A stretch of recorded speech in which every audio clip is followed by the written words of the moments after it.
de nous être fidèles sur Monaco Info. Voici les grands titres de cette nouvelle édition.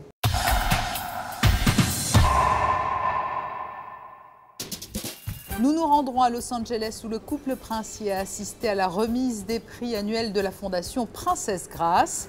Après le vote du budget rectificatif de l'État par le Conseil national, le ministre d'État a convié la presse ce jeudi pour évoquer le budget primitif 2015. Au Cap Fleuri, le 3e challenge interétablissement en filière gérontologique. Et puis nous suivrons enfin des ateliers jeunesse consacrés aux caroubiers et des ateliers qui seront également proposés au public dimanche à l'occasion de la Journée européenne du patrimoine. Nous allons ouvrir ensemble le premier chapitre de notre série de reportages consacrés au déplacement du couple princier en Californie. Le prince Albert II et la princesse Charlène, qui ont officiellement confirmé attendre des jumeaux, ont pris part mercredi à la cérémonie de remise annuelle des prix de la Fondation Princesse Grace. Sandrine Nègre et Serge Prémont y assistaient. Voici leur reportage. Il s'agit d'un beau retour. Après 30 ans, la cérémonie des prix de la Fondation Princesse Grace a été de nouveau organisée ici, au cœur de la Cité des Anges, la même où la Princesse Grace, alors Grace Kelly, recevait en 1955 son Oscar pour une fille de province. Des retrouvailles naturelles donc presque évidentes entre la ville du 7e art par excellence et la fondation qui porte le nom de la princesse et qui soutient de jeunes talents émergents. Les objectifs de la Fondation sont de soutenir des artistes ici, aux États-Unis, dans des domaines aussi variés que le cinéma, le théâtre ou encore la danse, les aider quand ils sont scolarisés, les aider aussi lorsqu'ils sont étudiants, finalement jusqu'au diplôme, et puis nous les suivons jusqu'à ce qu'ils intègrent des compagnies par exemple, jusqu'au début de leur carrière. 700 talents ont été récompensés au fil des années. Pour cette édition 2014, les lauréats ont été nombreux à recevoir leur prix dans le cadre prestigieux du Beverly Wilshire Hotel, en présence de personnalités tout aussi prestigieuses, leurs Altesses Sérénissimes, le prince Albert II et la princesse Charlène, Jerry Bruckheimer ou encore Geena Davis. Parmi les lauréats, une vingtaine de jeunes artistes issus entre autres de l'American Theatre Company, de l'université new-yorkaise, de l'Institut national du flamenco ou encore du Pacific Northwest College of Art. Autre catégorie, les lauréats du Foundation's Princess Grace Statue Award, le danseur David Alberg et le comédien Oscar Isaac, qui avaient déjà reçu un award Princesse Grace par le passé. Cette récompense est de nouveau très importante. La Fondation m'a vraiment aidé quand j'en avais besoin. Et le fait de revenir, d'accepter ce prix 10 ans après le premier, c'est magnifique.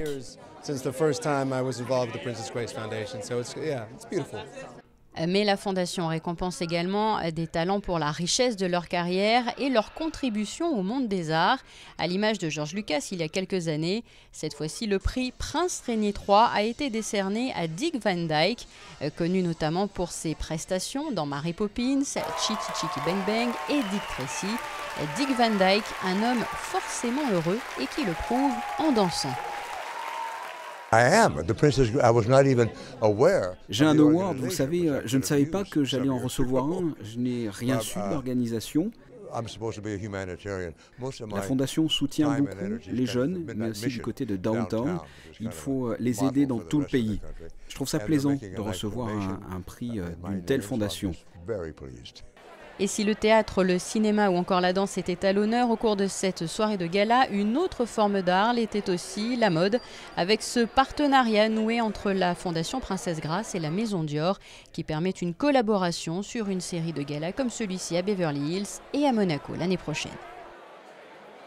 Le couple princier doit participer à plusieurs autres événements sur Los Angeles avant de s'envoler ce week-end pour Palm Springs pour y assister cette fois à la remise de prix annuelle de la Fondation Prince Albert II de Monaco.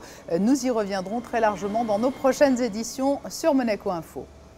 Après le vote du budget rectificatif de l'État pour 2014, cette semaine par le Conseil national, le ministre d'État, entouré des conseillers de gouvernement, a présenté à la presse jeudi matin le budget primitif 2015, un budget excédentaire.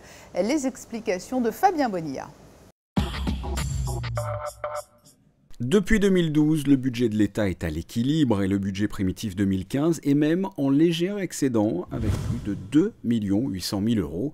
Ce montant positif est dû à un cercle vertueux, un modèle économique monégasque diversifié et sain. C'est la première fois depuis 1994 qu'on peut présenter un budget primitif excédentaire.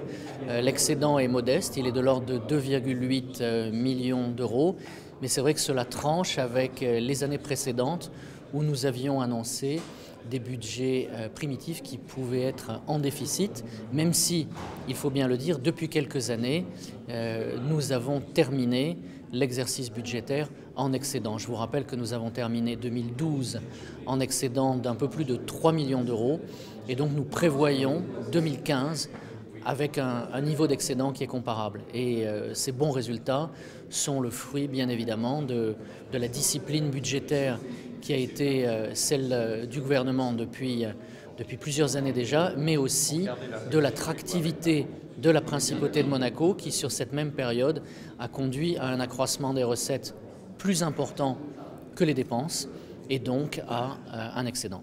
Les prévisions de recettes et de dépenses dépassent pour la première fois dans un budget primitif le milliard d'euros. Les recettes sont portées à 1,62 milliard d'euros, soit une progression de 11,6%. Quant aux dépenses, le montant est de 1,59 milliard d'euros, là aussi une progression de 8,8%. Nous pourrions bien évidemment choisir de ne pas investir, de ne pas dépenser ces excédents de recettes que nous générons au fur et à mesure. Bien évidemment, ça n'est pas le cas. Il faut investir pour le pays. Il faut que le pays se dote de nouveaux équipements, de nouvelles infrastructures. Et c'est la raison pour laquelle les dépenses d'investissement et d'équipement croissent plus rapidement que la moyenne des dépenses. Quelques chiffres, en 2015, on prévoit une augmentation globale des dépenses de 8,8%, mais les dépenses d'équipement, elles vont croître 2 fois plus vite, avec donc un niveau de plus 17%. Ce budget primitif 2015 sera soumis au vote du Conseil national mi-décembre. Direction le Cap Fleury à présent pour une compétition pas tout à fait comme les autres. Les seniors des 4 établissements gérontologiques de la Principauté se sont affrontés mercredi dans plusieurs disciplines, le tout dans la bonne humeur. Le récit d'Alexandra Pani.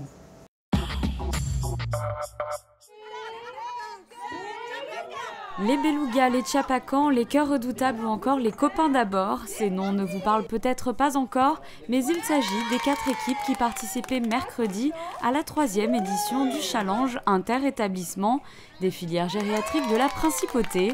Enthousiasme et convivialité étaient les maîtres mots de cette journée sportive.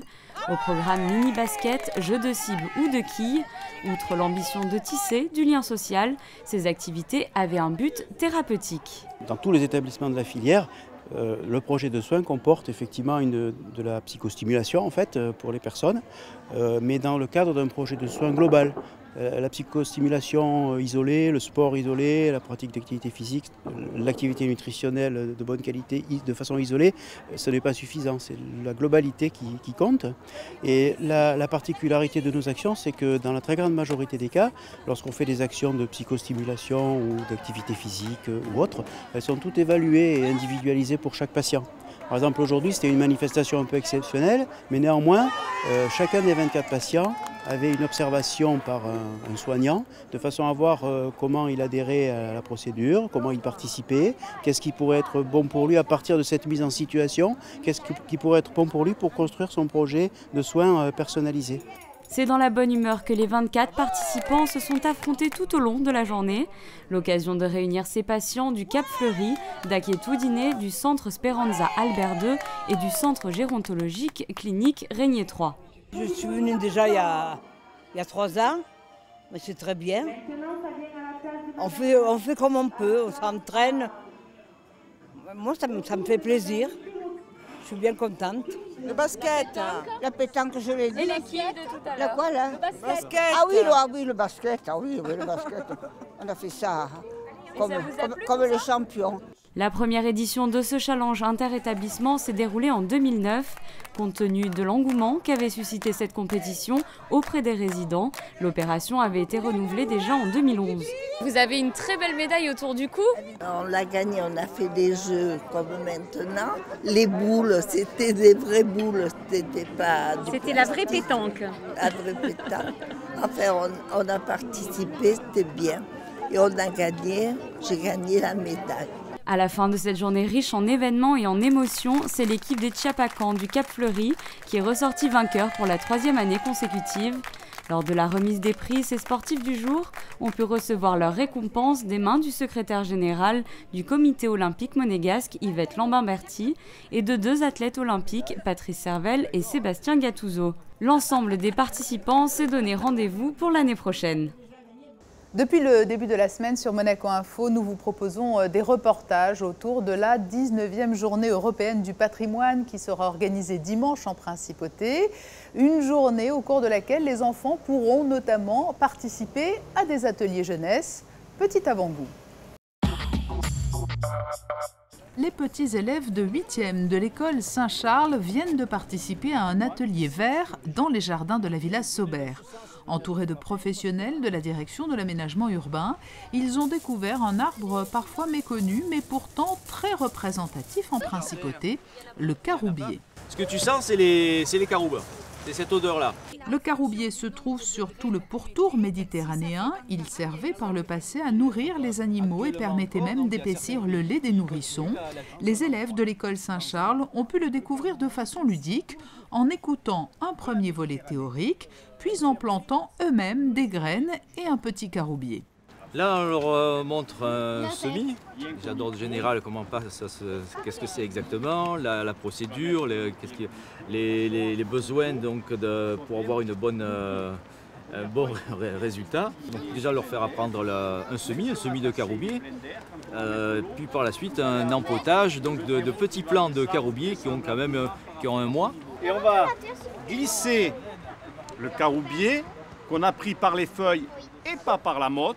Et pas par la tige, on l'a pris par les feuilles, on le glisse dedans, on prend le terreau, on le remet contre et on appuie la petite motte pour l'enfoncer dans le pot. On est en train de planter des caroubiers. Qu'est-ce que tu as appris aujourd'hui? J'ai appris que les caroubiers c'était l'arbre national de Monaco et que les fruits on les donnait aux cheveux et aux détails. On est venu pour replanter du caroubier, que le caroubier ça se mangeait. Est-ce que tu as goûté le caroubier? Oui. Est-ce que c'est bon? Non, j'aime pas. Quel goût cela? C'est beaucoup sucré. Et pour développer le terme culture sous toutes ses formes, les enfants ont non seulement planté un caroubier, ils ont appris à mieux connaître les caractéristiques de cet arbre et ils se sont également cultivés en pratiquant la langue monégasque avec l'aide de leur professeur, mais aussi du jeune Victor, élève de 3e. Bonjour filles. Bonjour. Cos'è un caroubé? Un caroubé est un arbre qui a un tronc robuste et large. Et l'arbre national de Monaco qui est au principe régné a cernu en 1995. Fa dei frutti? Ci fa una caruba che senti che dei grani, guarda molto bene. Se mi hai una banana cicciata e marron. Cosa si fa con le caroube? Ieri racchevano i caroube per se ne fa des sucettes perché sono douce. Le caroubier que pourront à leur tour découvrir les visiteurs qui se rendront au parc Princesse Antoinette ce week-end. Un atelier pour enfants lui sera entièrement consacré dans l'après-midi du dimanche 12 octobre. Les petits participants pourront aussi s'adonner à la vannerie ou au land art avant de reprendre leur chemin à la découverte des lieux emblématiques de la Principauté. Nous refermons ce journal avec les prévisions météo pour les jours qui viennent. Ce vendredi, soleil assez chaud et quelques nuages, pas de pluie au programme, vent faible à modéré, les températures seront supérieures aux normales saisonnières.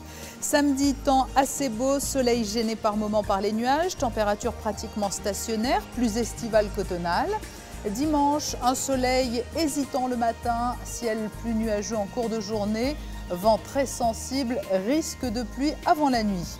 Lundi, temps médiocre avec de la pluie et quelques rayons de soleil, des températures en baisse. Mardi, nuages et quelques éclaircies, persistance du risque d'averse et des températures peu élevées. Voilà, vous savez tout de l'actualité en principauté. Dans quelques instants, Christine Datomel va nous emmener en balade à la découverte de Moustier-Sainte-Marie et de sa région.